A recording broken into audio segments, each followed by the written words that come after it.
आज हम विज्ञान भारती कक्षा 8 अभ्यास कार पुस्तिका में इकाई 13 विद्युत धारा के प्रश्नों को हल करेंगे। प्रश्न संख्या 1 है, निम्नलिखित प्रश्नों के सही विकल्प छांटिए। निम्नलिखित में कौन सा कथन सही नहीं है? यानी कि एक कथन ऐसा जो सही नहीं, बाकी 3 कथन कैसे सही है? जनरेटर चलाने के लिए डीजल, पेट्रोल आदि का उपयोग होता है, बिल्कुल सही है। सीसा संचायक सेल द्वितीयक सेल का उदाहरण है, यह भी बिल्कुल सही है। विद्युत कार्य करते समय रबड़ के दास्ताने पहनने चाहिए, बिल्कुल सही है। कुछ अलग वस्तु का उपयोग करना चाहिए। अमीटर परिपथ में समांतर क्रम में जोड़ा जाता है। तो जो अमीटर होता है, अमीटर धारा मापने का काम करता है, और यह हमेशा परिपथ में श्रेणी क्रम में जोड़ा जाता है। किसमें जोड़ा जाता है? श्रेणी क्रम में। और ये बोला समांतर क्रम में, तो ये चौथा कथन है वो गलत हो जाएगा। यानी कथन निम्नलिखित में कौन कौन से विद्युत धारा के ऊष्मीय प्रभाव के उदाहरण हैं? ऊष्मीय प्रभाव मतलब जब किसी चालक में विद्युत धारा प्रवाहित की जाती है तो ऊष्मा उत्पन्न होती है ना। यदि प्रकाश उत्पन्न हो तो प्रकाशीय प्रभाव है, चुंबकीय छेद उत्पन्न हो तो चुंबकीय प्रभाव है, इस तरह ऊष्मा उत्पन्न हो। जैसे बल्ब है, विद्युत धारा प्रवाहित की जाती है, बल्ब गर्म हो जाता है। विद्युत प्रेस गर्म हो जाती है। विद्युत हीटर गर्म हो जाता है।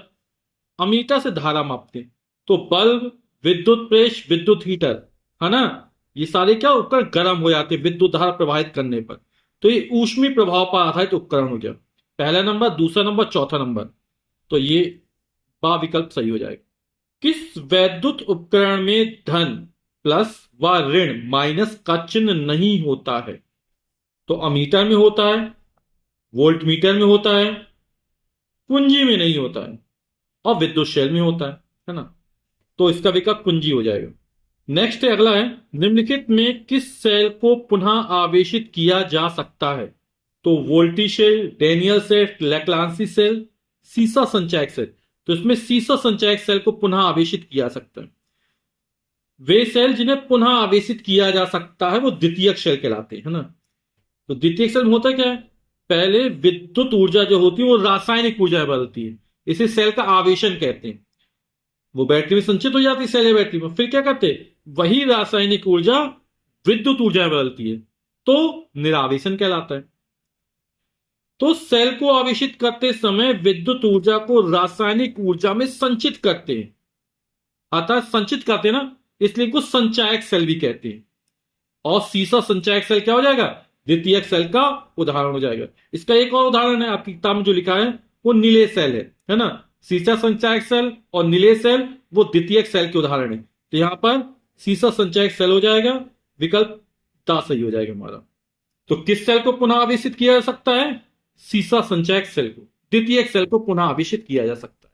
प्रश्न क्या 2 है, निम्नलिखित में कोष्टक में दिए गए शब्दों में से एक उचित शब्द चुनकर रिक्त स्थान की पूर्ति कीजिए। पावर स्टेशन से प्राप्त विद्युत धारा होती है। तो आप लोग जानते हैं विद्युत धारा 2 प्रकार की होती है, दृश्य धारा और प्रत्यावर्ती धारा। तो जो पावर स्टेशन से हमको मिलती है वो कौन सी धारा मिलती है? प्रत्यावर्ती धारा मिलती है। किसी सेल में रासायनिक ऊर्जा विद्युत ऊर्जा में रूपांतरित होती है, इस क्रिया को सेल का क्या कहते हैं? अभी चर्चा की थी, निरावेशन कहलाता है। क्या कहलाता है? निरावेशन। विद्युत ऊर्जा रासायनिक ऊर्जा में बदले वो आवेशन, रासायनिक ऊर्जा विद्युत ऊर्जा में बदले वो निरावेशन। बैटरी डिस्चार्ज हो जाती है, ज्यादा उपयोग करते हैं अपन लोग, तो चार्ज करना पड़ता है। चार्जिंग माने आवेशन और डिस्चार्जिंग मतलब निरावेशन। जनरेटर में विद्युत ऊर्जा में परिवर्तित होती है, तो जनरेटर में यांत्रिक ऊर्जा जो होती है वो विद्युत ऊर्जा में परिवर्तित होती है। सामान्य बल्ब का तंतु फिलामेंट का बहुत पतला तार होता है, तो यहां पर जो टंगस्टन हो जाएगा। और टंगस्टन क्यों हो जाएगा? टंगस्टन एक ऐसी धातु है जिसका गलनांक बहुत अधिक होता है, बहुत है सबसे अधिक होता है। जो टंगस्टन धातु गलनांक क्या होता है? सबसे अधिक होता है, जिससे यह बिना पिघले हुए बहुत उच्च ताप तक गर्म होकर चमकता है। और इसकी तन्य शक्ति बहुत अधिक होती है, इसलिए जो सामान्य बल्ब का तंतु बनता है वो टंगस्टन का बनाया जाता है।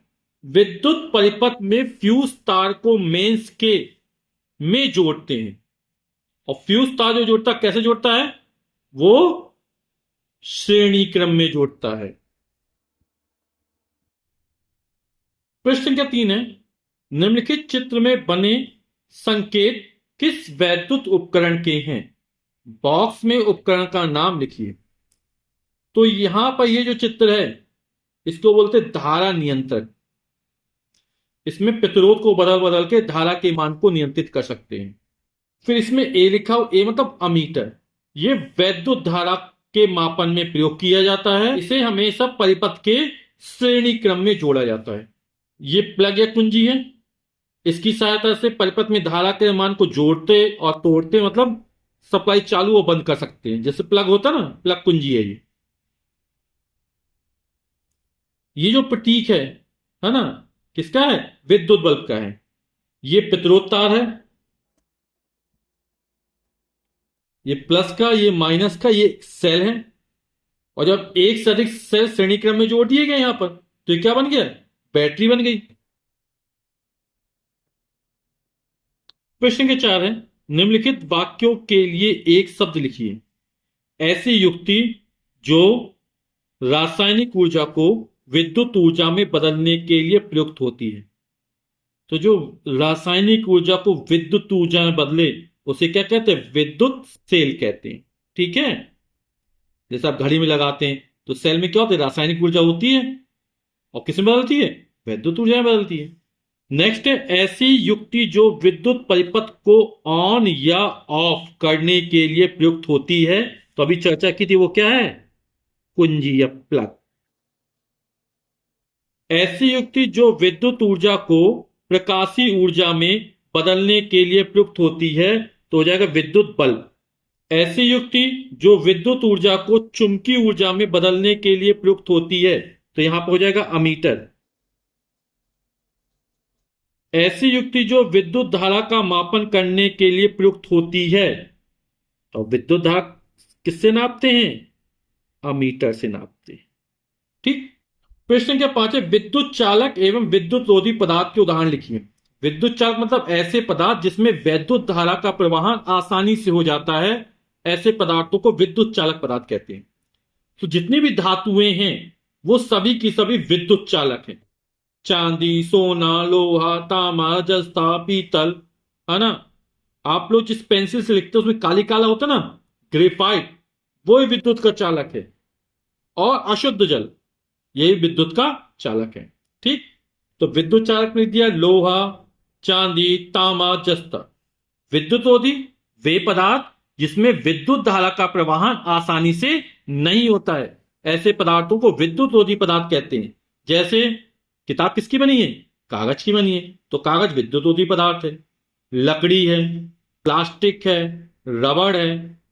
तो कागज, लकड़ी, रबड़, प्लास्टिक, कपड़ा, ये सब क्या है? लकड़ी, ये सब क्या है? विद्युत रोधी पदार्थ है। क्वेश्चन के 6, टॉर्च, रिमोट, घड़ी में लगने वाले सेल और बस, कार, इन्वर्टर के सेल में से किसको पुनः आवेशित किया जा सकता है? तो आप लोग समझ गए, टॉर्च में जो सेल लगते हैं एक बार उपयोग हो फिर वो काम के नहीं रह जाते। वही रिमोट का हाल है, वही घड़ी का हाल है, इनको हम फिर से आवेशित नहीं कर सकते। लेकिन जो बस में लगे रहती है ना, बैटरी लगी रहती है, कार की, इन्वर्टर की, ये बार बार चार्ज और डिस्चार्ज होते रहते हैं ना, इनमें आवेशन और निरावेशन दोनों होता रहता है ना। इसमें क्या हो जाएगा? बस, कार, इन्वर्टर के सेल हो जाएंगे। ठीक। तो उत्तर लिख दें बस, कार, इन्वर्टर के सेल, इनको अपन फिर से आवेशित कर सकते हैं। अगला प्रश्न है, कक्षा में टीचर ने एक परिपथ का चित्र बनाने के लिए कहा। विद्यार्थी आ, बा और सा ने अपनी अपनी पुस्तिका में विद्युत परिपथ के निम्नलिखित चित्र बनाए। आप बताइए कि किस विद्यार्थी के परिपथ में बल्ब प्रकाशित हो जाएगा, इसका कारण भी बताइए। तो यहां पर ये परिपथ तो पूर्ण है, लेकिन ये कुंजी यहां पे जुड़ी हुई नहीं हुई, यानी तार कैसा टूटा है, कुंजी यहां से जुड़ जाएगी तो ये विद्युत बल्ब जल जाएगा।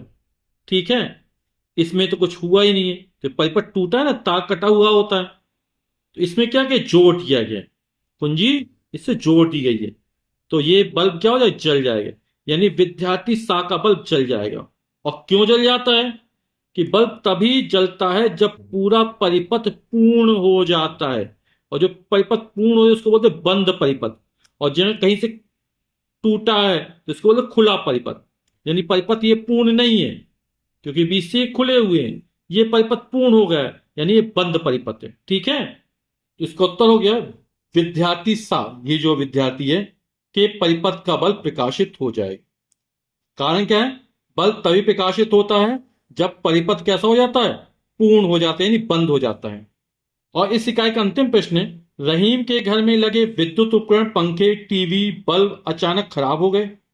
रहीम ने इलेक्ट्रीशियन को बुलाया और इन्हें सही करने को कहा, तथा यह भी पूछा कि अचानक से सारे उपकरण क्यों खराब हो गए। इलेक्ट्रीशियन ने बताया कि अचानक प्रबल शक्ति की विद्युत धारा प्रवाहित होने से ऐसा हुआ।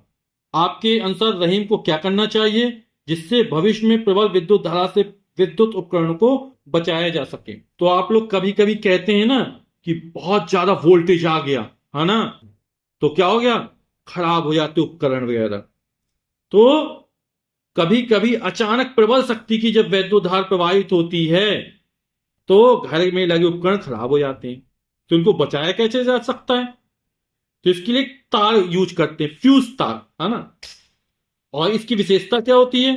ये कम गलनांक वाला एक मिश्र धातु का तार होता है, और इसको जो विद्युत मेंस होता है उसके श्रेणी क्रम में जोड़ दिया जाता है कि जब भी अचानक प्रबल शक्ति की जब वैद्युत धारा प्रवाहित हो तो फ्यूज तार क्या होता है? स्वयं गर्म होकर पिघल जाता है, जिससे धारा का प्रवाह क्या होता है? रुक जाता है, और विद्युत उपकरण खराब नहीं होते। ठीक, तो इसका उत्तर होगा इसके लिए एक फ्यूज तार। फ्यूज तार की विशेषता क्या है? कम गलनांक वाला मिश्र धातु का तार होता है। तो इसके लिए फ्यूज तार मेंस के श्रेणी क्रम में जोड़ा जाता है। वीडियो देखने के लिए आप सभी का बहुत बहुत धन्यवाद। Thank you so much.